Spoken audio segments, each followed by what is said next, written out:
Tell me, my friend, have you ever believed a choice was yours, only to later realize someone else carefully designed your decision? Today we uncover the elegant crimes committed not by thieves of jewels, but thieves of thought, and by the end you will know exactly how they stole from you without touching a single pocket. Imagine, dear viewer, that you are standing before a grand velvet curtain, and behind it lies a secret designed not to amuse you, but to control you. Now lean in, for what I'm about to reveal is one of the most elegant psychological maneuvers ever crafted, so smooth, so invisible, that most never notice it happening. It is called the illusion of choice, and it works precisely because it feels like freedom, while quietly guiding you down a hallway with only one real exit. Picture yourself walking into a lavish marketplace. A charming seller greets you with a warm smile and gestures toward two luxurious items. Which one would you like? They ask. In that moment, your mind does something predictable. It focuses on comparing those two objects, option A or option B, while completely forgetting to ask the most important question of all. Why these options? You are too busy choosing to realize someone else has already chosen for you. And the true trickery. You feel good about it. You feel empowered. That is the brilliance of this technique. The illusion of choice works because humans crave agency. We want to believe that our decisions come from our own will, our own reasoning, our own desires.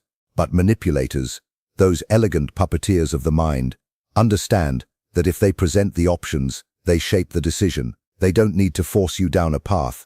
They simply pave the paths they prefer and let you proudly pick one. It's a magician's flourish disguised as generosity. Now let us deepen the intrigue.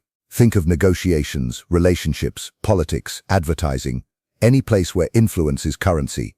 A skilled manipulator doesn't say, "Do what I want." No, that would alert your defenses.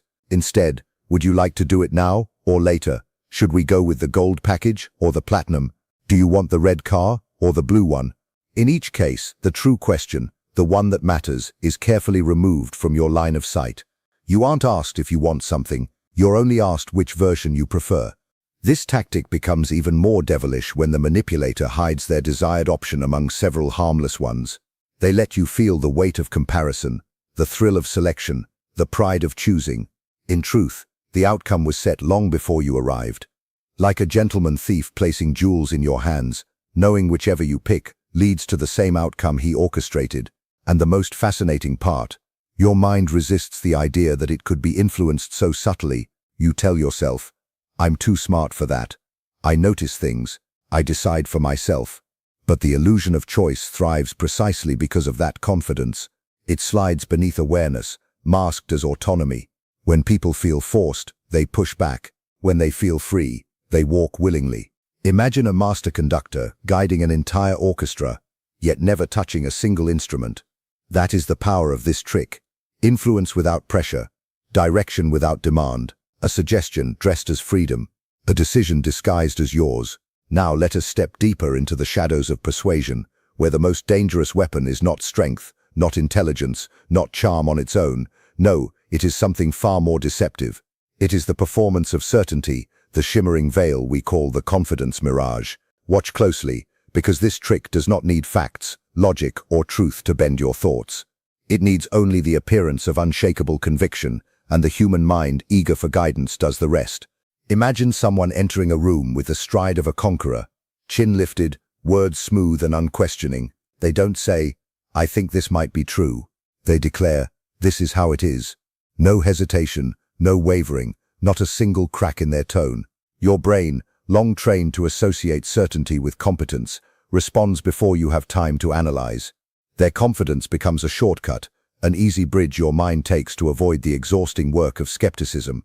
And that's the moment the mirage forms, when confidence is mistaken for credibility. Consider how often this enchantment appears in your daily life. A co-worker who speaks boldly in meetings is believed more readily than the quiet genius. A stranger online gains followers simply by sounding sure of themselves. A salesperson upgrades you from what you need to what benefits them by delivering each statement like a royal decree. None of this relies on evidence. It relies on your instinctive trust in those who seem to know exactly what they're doing. When someone speaks without doubt, your mind whispers, "They must be right." even when every detail should invite caution. Now imagine the manipulator behind the curtain. They don't need to be right. They only need to look right. Their tone becomes a tool. Their posture becomes a strategy. Their certainty becomes a spell.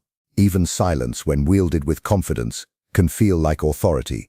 And once that mirage is established, they can guide your thoughts with surprising ease. You begin to lean on their judgment. You echo their opinions. You forget to question, because questioning feels unnecessary, and that is precisely the outcome they planned.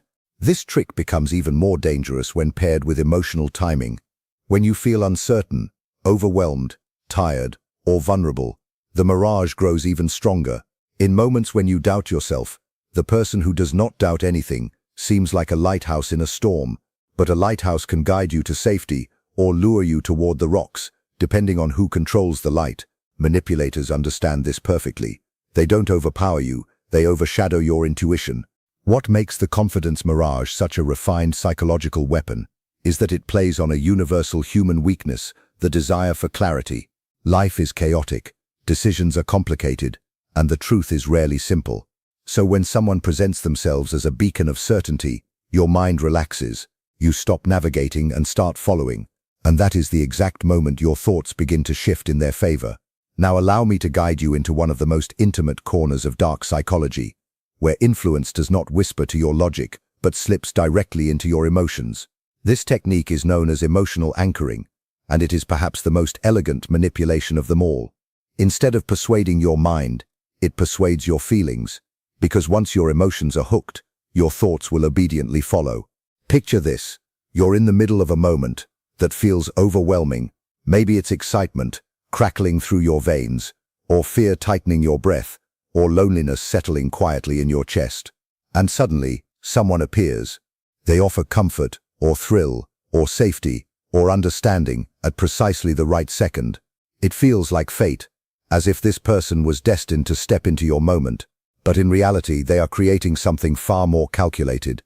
They are anchoring themselves to the emotion you're experiencing, tying their presence to the intensity of what you feel. And here is the twist. Your mind cannot help but connect emotions to people or ideas. It is automatic, instinctive, ancient. When someone becomes part of a strong emotional moment, they become part of the memory of that emotion. They become a reference point, an anchor. After that, whenever the emotion appears again, so does the association, like a scent that pulls you back to childhood, or a song that revives an old heartbreak. The anchor resurfaces effortlessly. Except this time, it's not nostalgia, it's manipulation. Imagine a manipulator who wants you to trust them. They don't simply tell you to trust them. That would be too obvious, too crude. Instead, they wait for a moment when you're vulnerable, uncertain, or afraid. Then they offer warmth, understanding, or guidance. They make sure they are the one who soothes the fear. Now your mind quietly forms a bond. When I feel lost, this person makes me feel safe. And just like that, a thread is tied between your emotion and their presence. But anchoring isn't always soft and comforting. It can be thrilling in a way that blinds logic. A person may create excitement, chaos, passion, or mystery around you, not to entertain you, but to bind themselves to the adrenaline they ignite in your body. And you begin to crave not just the feeling but the person associated with that feeling. Even if the emotion is dangerous, even if it leads you somewhere you should not go, the anchor holds. This technique also thrives in advertising, politics, and relationships. An ad doesn't just show a product. It fires emotion at you, joy, belonging, confidence, and ties the product to the feeling. A political speech doesn't just share ideas. It stirs fear or hope, then links the candidate to the emotional outcome you seek. A toxic partner may create cycles of tension and relief, so that the relief, however small, becomes the emotional anchor that keeps you returning. The beauty and danger of emotional anchoring lies in how natural it feels. You never suspect manipulation because it feels like your own heart is leading the way. You don't feel pressured. You feel connected. You feel understood. You feel drawn towards someone or something without quite knowing why. The anchor sits beneath awareness, gently tugging your decisions, shaping your preferences, guiding your loyalty. Let us now wander into one of the most subtle corridors of psychological manipulation, where influence is not pushed upon you but planted gently, like a seed that grows while you believe it sprouted on its own. This is the foot in the mind technique, A quiet, clever method that does not ask for actions but for thoughts. Small thoughts, harmless thoughts, thoughts so gentle you welcome them without hesitation. And once a single idea sneaks in unnoticed, it becomes the entryway for much larger ones. Imagine a skilled manipulator approaching not with demands, not with pressure, but with a suggestion so mild it feels almost irrelevant. They are not trying to change your beliefs all at once. No, that would be too loud, too crude, too easily resisted. Instead, they offer you a tiny mental agreement. Something like, most people feel this way, or it makes sense when you think about it, or this is probably nothing, but consider it for a moment. They aren't forcing you to adopt a viewpoint. They are merely asking you to entertain it. And the moment you do, even briefly, your mind opens a door. That door is all they need. Once you allow a small idea to settle inside, your brain begins the natural process of justification. You tell yourself, it's harmless, it's logical, it's nothing significant. But humans are far more consistent than we realize. If you accept a small idea, your mind becomes more willing to accept a slightly larger version of that idea next time. Not because someone else told you to, but because the logic now feels familiar. Your mind prefers expansion over contradiction, growth over reversal, and so the manipulator returns, offering another thought, slightly stronger, slightly bolder, built upon the previous one you already allowed in. This is how belief systems shift, not through force, but through progression. Picture a con artist, a politician, a partner, a friend, anyone seeking influence. They do not walk in and announce their grand intention. Instead, they set the stage with something subtle. Perhaps they first ask, "Don't you agree the world is changing?" You nod. The idea is harmless. Next they suggest, "And with all this change, people need someone they can rely on." You nod again.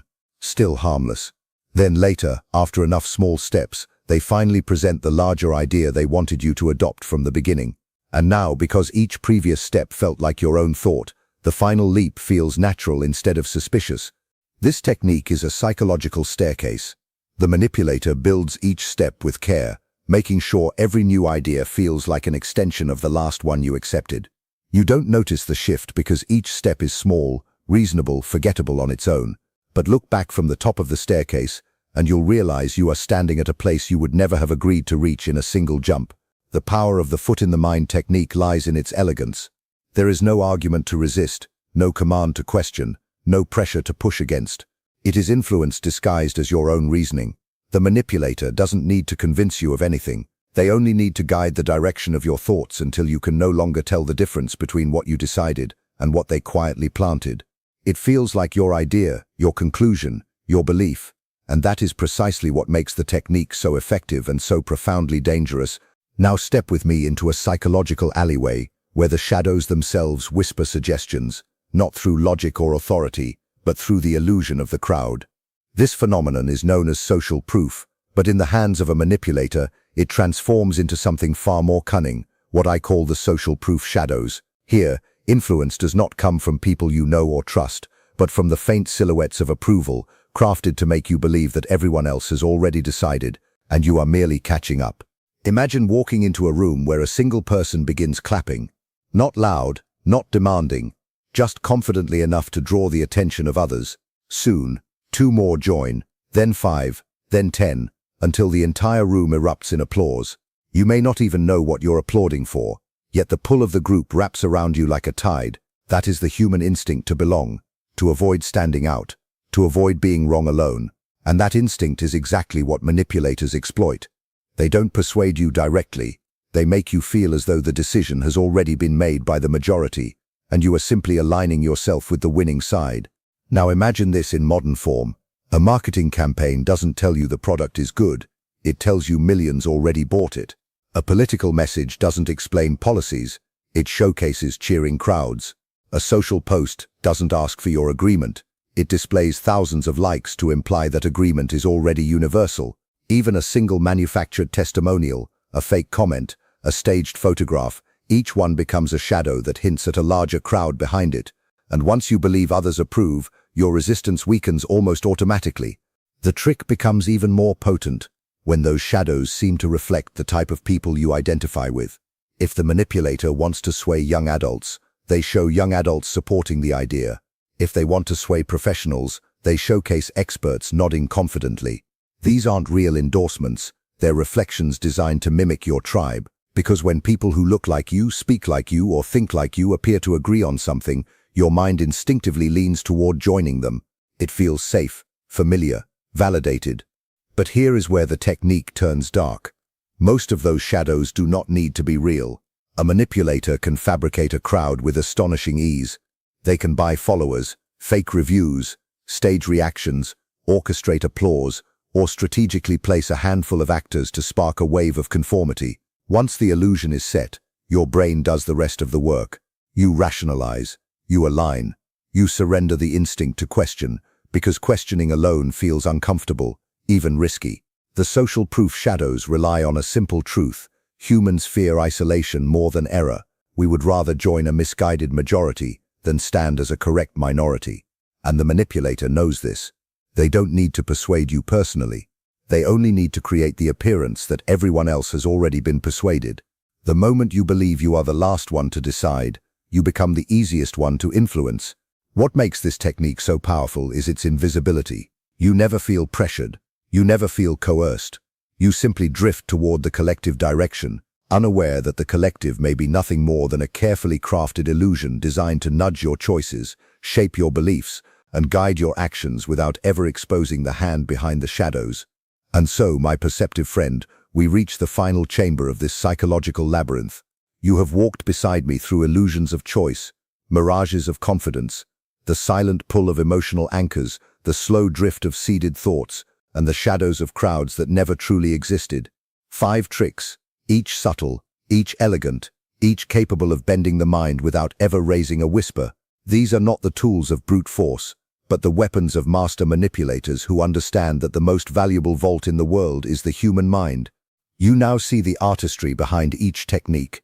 You see how a choice can be shaped before you even notice it, how a voice dripping with certainty can override your doubt, how emotions can bind you to people or ideas without your permission, how thoughts can be guided step by quiet step, and how crowds, real or fabricated, can steer your decisions simply by hinting at what everyone else believes. But remember, awareness is the ultimate lockpick.